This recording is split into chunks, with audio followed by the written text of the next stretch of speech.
मैं भीड़ के बीच चली जा रही थी। अचानक उसने आकर मेरा हाथ इतनी ज़ोर से पकड़ा कि मैं पूरी तरह से हिल गई। वो इतना ख़ास चेहरा मुझे एक अजनबी से चेहरे जैसा लग रहा था। ज़हीर से मेरी सारी उम्मीदें उसी वक्त टूट गई थी जब उसने मुझे बोला, मैं तुमसे शादी नहीं कर सकता।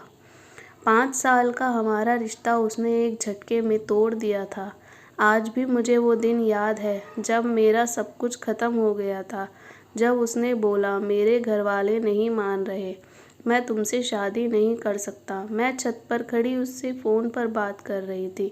मेरा दिल चाहा अभी मैं इस छत से कूद जाऊं। अचानक मेरी कज़न ने मुझे आवाज़ दी, शैला आपी नीचे आ जाएं, आपको अम्मी बुला रही हैं। मैं नीचे गई तो मेरी खाला ने मुझे बोला, मैंने तुम्हारा रिश्ता कर दिया है, तुम्हें वहीं शादी करनी होगी जहां मैं कहूँगी। ऐसा लगा जैसे एक पहाड़ और मेरे सर पर टूट गया और मेरा दिल कर रहा था मैं ज़ोर ज़ोर से चीखें मारकर रो दूं। फिर अचानक डोरबेल बजी तो खाला बोली, लगता है वो ही लोग आए होंगे, तुम अपने कमरे में जाओ। मैं बुरी तरह काँप रही थी। ये क्या हो रहा है मेरे साथ? मुझे वो सारे दिन याद आ रहे थे। ज़हीर कैसे दीवानों की तरह मुझे चाहता था। मेरी एक आवाज़ में भागा चला आता था, काश मैं पैदा ही ना होती। और पैदा होने से मुझे दुख के अलावा आज तक क्या मिला है? मेरे माँ बाप ने मुझे पैदा होते ही छोड़ दिया था क्योंकि उनकी 4 बेटियाँ थीं। वो एक और बेटी नहीं पाल सकते थे और मेरी खाला बहुत पैसे वाली थी। उनको एक नौकरानी की ज़रूरत थी। पैदा होते ही मुझे मेरी खाला को दे दिया गया। अपनी कज़न की उतरन पहनकर और उनका झूठा खाकर ही बड़ी हुई मैं। वो बातें मेरी रूह को तोड़ देती हैं। जब मुझसे कुछ गलती होती थी तो मेरी खाला को समझ नहीं आता था वो किस चीज़ से मुझे मारे। जो मिलता था वो उसी से मुझे मारती थी। बस मेरे जीने की एक ही उम्मीद थी, ज़हीर। वो भी अचानक मुझसे दूर हो गया था। शैला, मैं तुमसे बहुत मोहब्बत करता हूँ, कभी मुझे धोखा मत देना। मैं तुम्हारे बिना नहीं जी सकता। ये उसके जुमले मेरे कानों में गूंज रहे थे। अचानक से मेरी खाला ने मुझे आवाज़ दी, शैला, शैला। मैं बाहर गई तो मेरे बाप की उम्र का शख्स मेरे सामने बैठा हुआ मुझे घूर रहा था। मेरी खाला बोली, आओ बेटी बैठो। इतने प्यार से मेरी खाला मुझसे पहली बार बोली थी। वो अधेड़ उम्र का शख्स मुझे घूरे जा रहा था। उसकी नज़रों से घिन टपक रही थी कि वो अचानक बोला, मुझे लड़की बहुत पसंद है, हमारी तरफ से रिश्ता पक्का समझो। सब बहुत खुश हो रहे थे मेरे मातम पर। मैं भागकर अपने कमरे में चली गई और रोते रोते कब मेरी आंख लगी मुझे पता ही नहीं चला। जब सुबह मेरी आँख खुली तो घर में एक अजीब सी रौनक हो रही थी, जैसे किसी दावत की तैयारी हो। कि अचानक मेरी खाला ने ज़ोर से दरवाज़ा खोला और बोले, महारानी कब तक सोएगी? सुबह के 6 बज रहे हैं। ढेर सारे बर्तन पड़े हैं किचन में, उनको कौन धोएगा? मेरी एक कज़न थी जावेदा, उसे मुझसे थोड़ा सा लगाव था। जावेदा बोली, अम्मी परसों को शैला आपी की शादी है, अब तो उनसे काम ना कराएं। मेरी एकदम चीख निकल गई, मेरी शादी? ये नहीं हो सकता। मेरी खाला ने मेरी चोटी को मोड़ कर बोला, अपनी ज़बान को यहीं दबा ले, अब ये खुली तो काट दूंगी। मेरे आंसू फिर बहने शुरू हो गए और मुझे ज़हीर की बहुत याद आ रही थी। मैं अपनी कज़न जावेदा के फ़ोन से उसे कभी कभी फ़ोन करती थी। मुझे ख़याल आया अपनी ज़िंदगी का मातम उस शख्स को बता तो दूँ जिसने मेरी ख्वाहिशों का गला घोट दिया था। मैंने ज़हीर को फ़ोन करा, उसने फ़ोन रिसीव नहीं किया। मैंने उसको मैसेज कर दिया, मेरी शादी हो रही है। अचानक मेरी खाला की आवाज़ आई, जावेदा, ओ जावेदा, इससे बोल सारे बर्तन धो देगी और घर की सफाई कर देगी। आज इसकी हल्दी है। मैं बेजान लाश की तरह सब कुछ करती रही, जो भी मेरी खाला बोलती रहीं, जैसे मेरी ज़िंदगी की हर ख्वाहिश, हर सपना ख़त्म हो गया था। मेरी बाप की उम्र के आदमी से मेरी शादी करा दी गई। उसका छोटा सा घर था और उस घर में 3 जवान लड़कियां थीं। पता चला वो उसी शख्स की बेटियां थीं जिससे मेरा निकाह हुआ था। उसने भी बेटे की उम्मीद में मुझसे शादी की थी।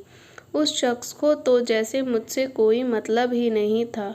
बस रात को आता और सुबह को चला जाता और दिन भर उसकी बेटियां मुझसे जानवरों की तरह काम कराती थीं। मेरी शादी को 2 साल बीत गए, लेकिन एक उम्मीद थी कि मेरा बेटा हो जाए तो शायद मेरे ज़ख्म कुछ भर जाएं। लेकिन होता वही है जो अल्लाह चाहता है। मेरे फूल सी बेटी हो गई। उसी टाइम मेरे शौहर ने मुझे घर से निकाल दिया। मेरे पास ना रहने को घर था, ना अपनी बेटी को पालने के लिए कोई ज़रिया था।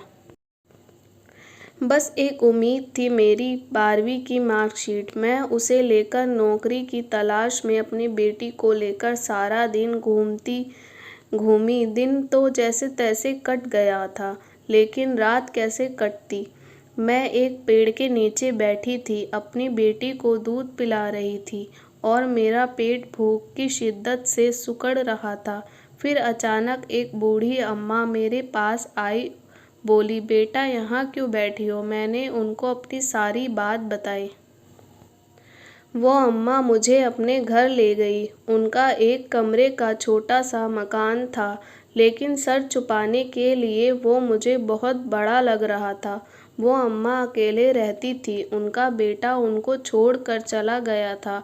लोगों के दुख देखकर हमें अपने दुख कम लगने लगते हैं। मेरे साथ भी यही हुआ। जब मैंने अम्मा के दुख सुने, मुझे अपने दुख कम लगने लगे। ऐसे महसूस हो रहा था जैसे मेरी माँ मुझे मिल गई। अगले दिन एक नई सुबह आई और मैं फिर काम की तलाश में निकल गई। मेरी 12वीं की रिपोर्ट कार्ड का तो कोई फ़ायदा नहीं हुआ, लेकिन मुझे एक घर में नौकरानी का काम मिल गया था। मैं बहुत खुश थी कि मुझे काम मिल गया। ऐसे ही मेरी ज़िंदगी चल रही थी। मेरी बेटी 2 साल की हो गई थी कि अचानक मेरे भरे हुए ज़ख्मों को कुरेदने वो शख्स फिर मेरे सामने आकर खड़ा हो गया था। ज़हीर, छोड़ो मेरा हाथ। मैंने झटके से उससे अपना हाथ छुड़ाया। मुझे माफ़ कर दो शैला, जिसने मेरी ज़िंदगी की उम्मीदें, सपने, ख्वाहिशें सबका गला घोट दिया था। वो शख्स आज बोल रहा था, मुझे माफ़ कर दो। मैं तुमसे अब भी बहुत प्यार करता हूँ शैला। एक टाइम था, उसके ये बोल मेरे दिल में फूलों की बारिश करते थे, आज कांटों की तरह चुभ रहे थे। मैं लेकिन बिना कुछ बोले वहाँ से चली गई। वो मेरे पीछे पीछे चलता रहा और बोलता रहा, मुझे माफ़ कर दो, मुझे माफ़ कर दो। मैं तुम्हारा मैसेज देखकर तुम्हारे घर आया था, लेकिन जब तक बहुत देर हो चुकी थी। तुम्हारी शादी हो चुकी थी। मैं सब कुछ छोड़कर, अपने घरवालों को भी छोड़कर तुम्हारे पास आया था। मुझे उसकी सारी बातें झूठ लग रही थी और मैं सीधा चलती जा रही थी। वो मेरे घर तक पहुंच गया था। मैंने बोला, ज़हीर, तमाशा मत बनाओ। मेरी बेटी मेरे जीने का सहारा है। बस अब मैं उसके साथ सुकून से ज़िंदगी गुजार रही हूँ, तुम चले जाओ। उसने अचानक मेरी बेटी को गोद में उठा लिया और बोला, आज से ये मेरी बेटी है, और अम्मा का हाथ पकड़कर बोला, और ये मेरी माँ है। मैं अपना घर छोड़कर तुम्हारे पास भागा हुआ आया था। मैं उस घर में वापस कैसे जाता जिन लोगों ने मेरी मोहब्बत को मुझसे छीन लिया था। मैं बहुत अकेला हूँ, मेरे साथ चलो। मेरे दिल में जैसे कोई उम्मीद की किरण जागी हो, लेकिन डर था कि ये मुझे ख्वाब दिखाने वाला शख्स फिर मेरे ख्वाबों को ना तोड़ दे। मैंने उससे साफ मना कर दिया, मुझे कहीं नहीं जाना, तुम यहाँ से चले जाओ। मैंने उसे अपने घर से निकाल दिया। मेरी अम्मा बोली, बेटे, तेरे पास एक ऐसी चीज़ है जिसे जिससे मुझे हर वक्त डर लगता है, वो है तेरी जवानी। बहुत बुरी दुनिया है, अल्लाह ने एक उम्मीद जगाई है तो उसे मत ठुकरा। ज़हीर का हाथ थाम ले बेटे। अम्मा अपनी बात कर ही रही थी कि अचानक फिर दरवाज़ा खटकने की आवाज़ आई। मैंने दरवाज़ा खोला तो फिर सामने ज़हीर ही था। उसने मेरी बेटी को गोद में उठाया और मेरी अम्मा का हाथ पकड़ा और बाहर ले गया। अम्मा गाड़ी में बैठिए। अम्मा को पीछे गाड़ी में बैठाया और मुझसे बोला, गाड़ी में बैठो, हमें घर जाना है। मेरे जिस्म की हिम्मत ताकत जैसे टूट गई थी, मेरे जिस्म जैसे हार मान गया हो। मैंने ज़हीर को गले लगाया और रोती रही। मेरे साथ साथ वो भी रोता रहा। उसने मुझे गाड़ी में बैठाया और एक महल नुमा घर के आगे गाड़ी रोक दी। शैला, आज से ये तुम्हारा घर है, तुम इस घर की रानी हो। ज़हीर ने पहले से ही वहाँ हमारे निकाह का इंतज़ाम कर रखा था। ऐसा लग रहा था एक बहुत बड़े इम्तिहान के बाद अल्लाह पाक ने मेरी सारी खुशियाँ मेरी झोली में डाल दी हों। मैंने एक ठंडी आह भरी और अल्लाह का शुक्र अदा किया।